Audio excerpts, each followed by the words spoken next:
भारत ने फर्टिलाइजर की सप्लाई को भी निरंतर जारी रखा है। कोरोना के संकट काल में भारत ने अपनी खेती को, अपने छोटे किसानों को संकट से बाहर निकालने के लिए बड़े फैसले लिए। मैं कभी कभी सोचता हूं, जो लोग जड़ों से कटे हुए लोग हैं, 2-2, 4-4 पीढ़ी से महलों में बैठने की आदत हो गई है, वो देश के छोटे किसानों की क्या समस्या है वो समझ ही नहीं पाए। उनके अगल बगल में जिन किसानों की उनकी पहुंच थी, उससे आगे देख नहीं पाए हैं। और मैं कभी ऐसे लोगों को पूछना चाहता हूं कि छोटे किसानों के प्रति आपकी इतनी नफरत क्यों है? क्या आप छोटे किसानों के कल्याण के लिए आप रोड़े अटकाते रहते हो? छोटे किसानों को इस संकट में डालते हो। माननीय अध्यक्ष जी, अगर गरीबी से मुक्ति चाहिए तो हमें हमारे छोटे किसानों को मजबूत बनाना होगा। ग्रामीण अर्थव्यवस्था को मजबूत बनाना है तो हमारे छोटे किसानों को मजबूत बनाना होगा। अगर हमारा छोटा किसान मजबूत होता है, छोटी सी जमीन होगी, 2 हेक्टेयर की भूमि होगी, तो भी उसको आधुनिक करने का वो प्रयास करेगा, नया सीखने का प्रयास करेगा, और उसकी ताकत आएगी तो देश की अर्थरचना को भी ताकत मिलेगी। और इसलिए आधुनिकता के लिए छोटे किसानों की तरफ ध्यान देने का हमारा प्रयास है।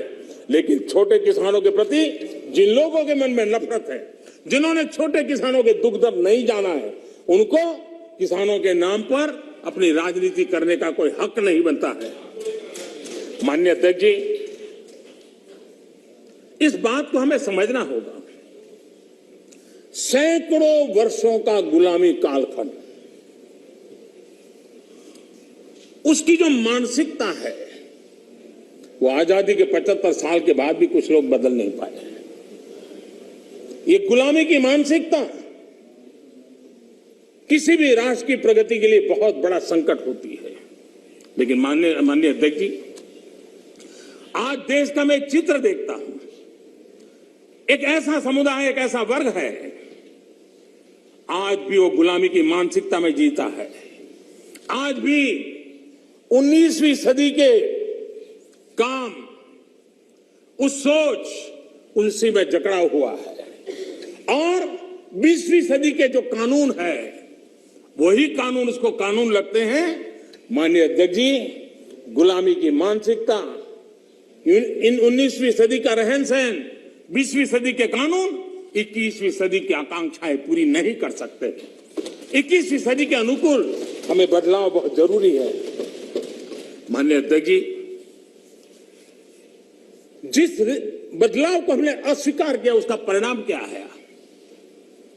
फ्रेट कॉरिडोर, इतने मनोमंथन के बाद, कई वर्षों तक उसके बाद योजना बनी। 2006 में प्लानिंग, 2006 से 2014 तक का उसका हाल देखिए। 2014 के बाद उसकी तेजी आई। यूपी में सरयू नहर परियोजना 70 के दशक में शुरू हुई, 70 दशक में, और उसकी लागत 100 गुना बढ़ गई। हमारे आने के बाद हमने उस काम को पूरा किया। ये कैसी सोच है, क्या तरीके हैं?